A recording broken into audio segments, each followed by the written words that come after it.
नमस्कार दोस्तों, आप लोगों का स्वागत है मेरे YouTube चैनल द सनातन ज्ञान में। दोस्तों, एक बार की बात है, भगवान शिव कैलाश पर्वत पर बैठे हुए थे तो माता पार्वती भगवान शिव के पास जाती हैं और बोलती हैं, हे प्रभु, जब मैं आपसे मिलने के लिए आ रही थी तो मेरी नज़र धरती लोक पे पड़ी। तो मैंने क्या देखा कि कुछ सुहागन स्त्रियां आपस में चर्चा कर रही थीं कि स्त्री की कोई एक ऐसी चीज छूने से किस्मत बदल जाती है और स्त्री के इस दिन चूड़ी पहनने से पति की उम्र कम हो जाती है।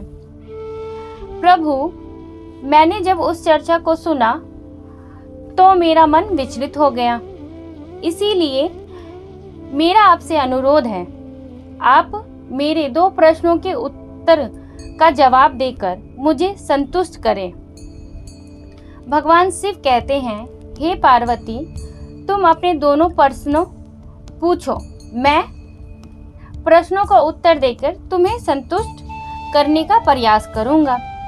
माता पार्वती कहती हैं, हे प्रभु, हे मेरे नाथ, मेरा पहला प्रश्न है कि स्त्री की कौन सी चीज ऐसी जिसको बिना बताए छूने से रातों रात भाग्य बदल जाता है। और मेरा दूसरा प्रश्न है कि स्त्री के किस दिन चूड़ी पहनने से पति की उम्र कम हो जाती है। तो भगवान शिव कहते हैं, हे पार्वती, मैं तुम्हारे दोनों प्रश्नों का उत्तर एक कहानी के माध्यम से दूंगा, पर मेरी एक शर्त है।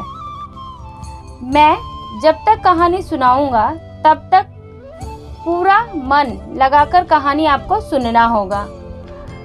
कहानी पूरा सुनना होगा और कहानी को आधा अधूरा छोड़कर बीच में मत जाना। अगर आप बीच में छोड़ के गई तो आपको अधूरा ही ज्ञान प्राप्त होगा, जो कि जीवन में कभी काम नहीं आएगा। भगवान शिव की बात सुनकर माता पार्वती कहती हैं, ठीक है प्रभु, मैं आपको वचन देती हूँ कि मैं कहानी पूरे मन से सुनूंगी। आप कहानी सुनाना शुरू कीजिए।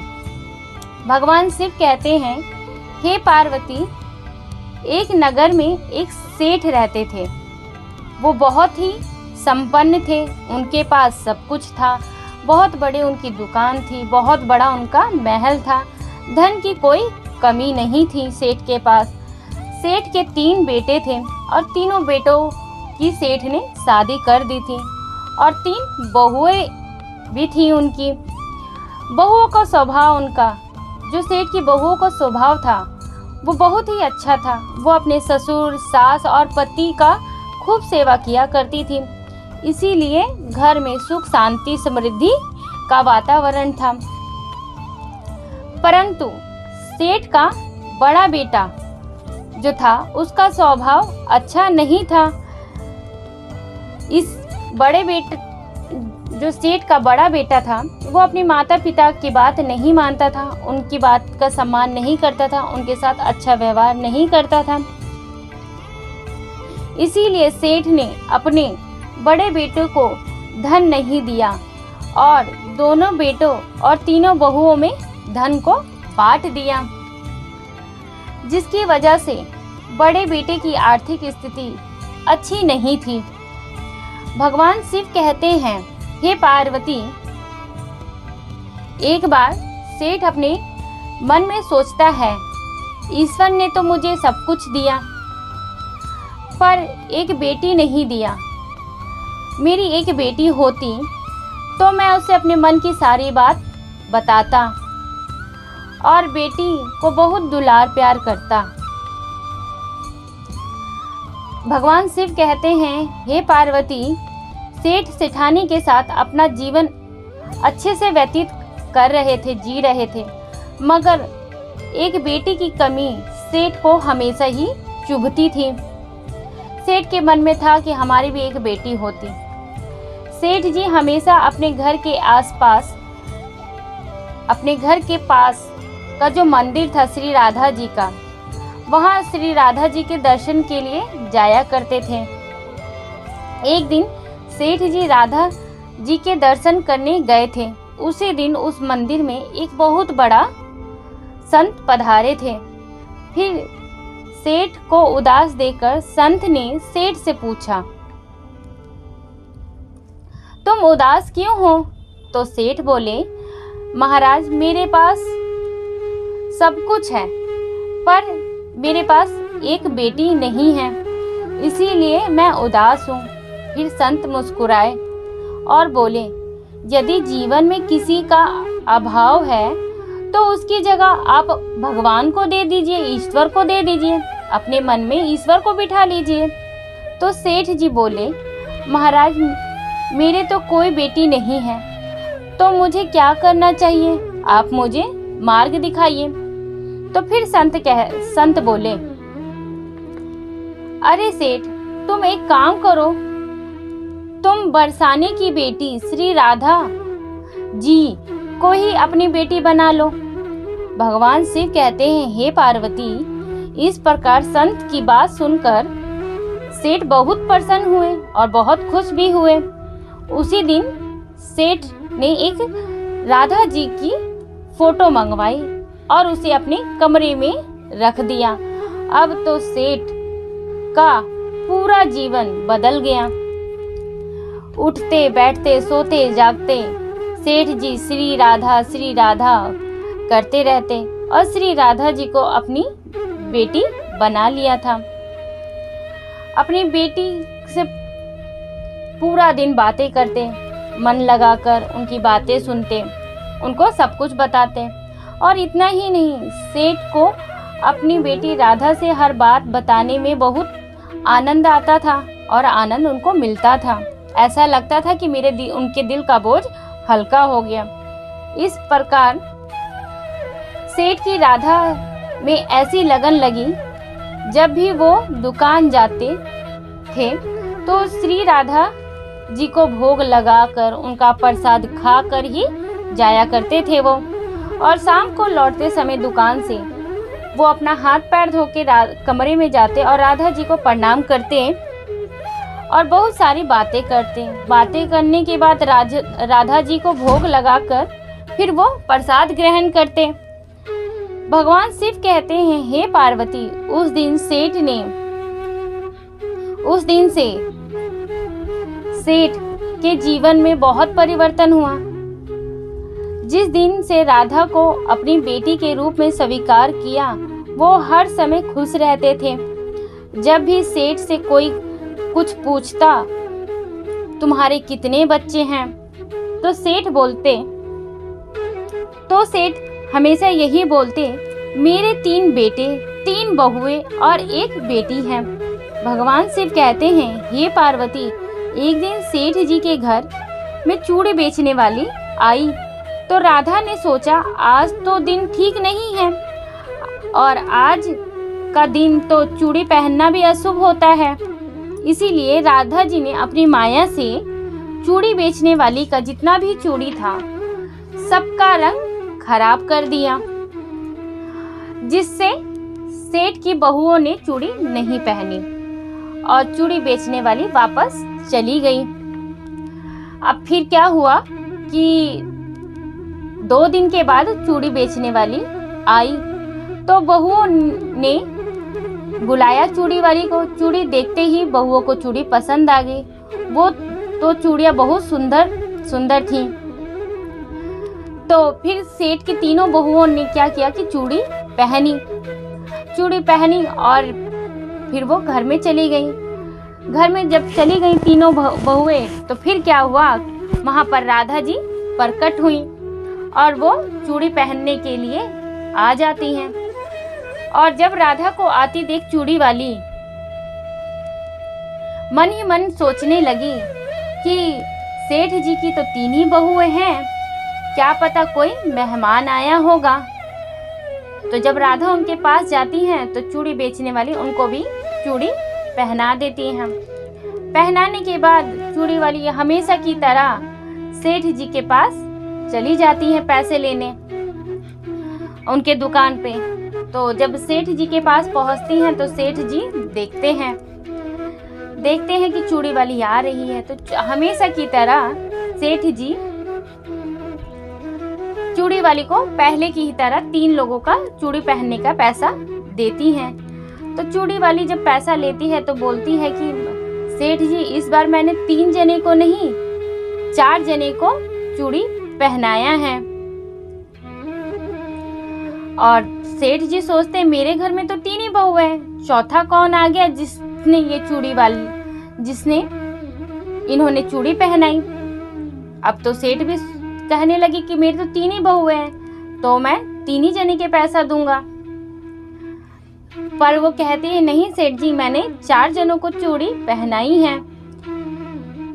इस बार मैं ज्यादा पैसे लूंगी। भगवान शिव कहते हैं हे पार्वती, चूड़ी वाली की बात सुनकर सेठ जी बोलने लगे, हमारे घर में तो सिर्फ 3 ही बहुएं हैं, चौथा कोई नहीं है, फिर तुमने चूड़ी किसे पहनाई? चूड़ी वाली बोली, मैं तो नहीं जानती, लेकिन मैंने तो सिर्फ इतना जानती हूँ कि मैं 4 जनों को चूड़ी पहनाई है। इसी प्रकार चूड़ी वाली बोली कि मैंने तो 4 जनों को ही चूड़ी पहनाई है। इस प्रकार चूड़ी वाली की बात सुनकर सेठ बोल कहने लगे, पहले 3 लोगों का पैसा ले जाओ, बाकी मैं पैसा आपको बाद में दूंगा। पहले मैं घर जाकर पता करूं कि चौथा कौन है जिसे तुमने चूड़ी पहनाई। इससे पहले तो मेरे घर में कोई नहीं था, पहले मैं घर जाकर पता करूंगा। तो सेठ जी क्या करते हैं कि अपने घर जाते हैं और हाथ पैर धो के और अपनी बहुओं से पूछते हैं कि कितने जनों ने चूड़ी पहनी है। तो भगवान शिव कहते हैं हे पार्वती, तो जब तीनों बहुओं से पूछते तो तीनों बहुओं ने कहा कि हमने चूड़ी पहनी है, केवल हमने ही चूड़ी पहनी है। सेठ बोले यही तो बात है, मैं चूड़ी वाली को बोला कि मेरे घर में केवल 3 ही जने हैं जो चूड़ी पहने हैं, चौथा कोई नहीं जिसे तुमने चूड़ियां पहनाई हैं। पर चूड़ी वाली इस बात को मान नहीं रही थी और वो बार बार यही बोल रही थी कि मैंने 4 जनों को चूड़ी पहनाई है। फिर भगवान शिव कहते हैं हे पार्वती, इसी प्रकार सेठ सारी बात भूलकर प्रतिदिन की तरह काम करने लग गए और राधा राधा राधा राधा बोलते बोलते श्री राधा जी को भोग लगाकर भोजन कर कर सो गए। उधर सेठ जी को नींद आ गई। उसके बाद सेठ जी जब सो गए तो उनके सपने में श्री राधा जी प्रकट हुई। उनकी आंखों में आंसू था। सेठ ने पूछा, बेटी राधा, तुम उदास क्यों हो? तो श्री राधा बोली, पिताजी, आज मेरा मन बहुत दुखी है। आज मैं अपने पिता का घर समझकर उस घर में चूड़ी वाली से चूड़ियां पहनी थी, परंतु पिताजी आपने मेरी चूड़ियों का पैसा उस चूड़ी वाली को नहीं दिया। पिताजी, आपने मुझे अपनी बेटी तो बना लिया, परंतु आपको मेरी याद नहीं आई। ये बात जब श्री राधा जी ने बोला तो सेठ जी बोलते हैं कि बेटा मुझसे भूल हो गया है, मुझे माफ कर दो। तो राधा जी कहती हैं, पिताजी आप मुझे भूल गए थे, इसीलिए मैं बहुत दुखी हूँ। भगवान शिव कहते हैं, हे पार्वती, इतना सुनकर सेठ सपने में ही रोने लगे और बोले अपनी बेटी से कि बेटी मुझे माफ कर दो, मुझसे बहुत बड़ी भूल हो गई है। और इतना ही बोलकर सेठ जी तुरंत नींद से उठ कर बैठ जाते हैं और उनकी आंखों से आंसू आ रहे थे। तो सेठ जी अब क्या करे कि पैसों की पोटली लिए और चूड़ी वाली के घर उसी रात चले गए। अब चूड़ी वाली के घर जाके चूड़ी वाली का गेट खटखटाया तो चूड़ी वाली निकली और देखी कि सेठ। तो चूड़ी वाली बोली कि सेठ जी आप यहाँ पर इतनी रात को? सेठ जी बोले चूड़ी वाली को कि तुम धरती पर पहली औरत हो और तुम्हारा भाग्य इतना अच्छा है कि मैंने श्री राधा जी को अपनी बेटी बनाया था और तुमने उन्हें चूड़ियां पहनाया है, उसी का मैं पैसा देने आया हूँ। इतनी बात सुन चूड़ी वाली बोली कि सेठ जी, आपकी तो कोई बेटी नहीं है, आपकी तो 3 ही बेटे हैं और 3 बहू हैं जिसे मैं हमेशा से चूड़ी पहनाते आ रही हूँ। तो सेठ जी बोले कि मैंने श्री राधा जी को अपनी बेटी बनाया था, और जो चौथा आदमी जिसे तुम कह रही थी कि मैंने चूड़ियाँ पहनाई हैं, वो कोई और नहीं, श्री राधा जी ही थी, जिन्हें मैंने अपनी बेटी बनाकर अपने घर में रखा है। तो इतना बात सुन के चूड़ी वाली की आंख से आंसू गिरने लगा। कहने लगी, सेठ जी, मैंने तो श्री राधा जी को पहचाना नहीं, पर उनका रूप इतना सुंदर था कि मुझे लग रहा था कोई परी लोक की परी होंगी। मैं तो मेहमान समझ के उनको चूड़ी पहनाई। सेठ जी अंदर गए उनके कमरे में चूड़ी वाली के, और ले जाके पोटली रख दी और चूड़ी वाली को बोला कि अपना जितना भी चूड़ी का दाम है, जितना भी आपने मेरी बेटी को चूड़ी पहनाया है, उसका जो पैसा बनता है वो आप ले लो। चूड़ी वाली बोली कि मैंने अपनी राधा रानी को चूड़ी पहनाया है सेठ जी, मैं उस चूड़ी का दाम नहीं ले सकती। मुझसे तो भूल हो गई कि मुझे स्वयं राधा रानी ने दर्शन दिया और मैं उनको पहचान नहीं पाई।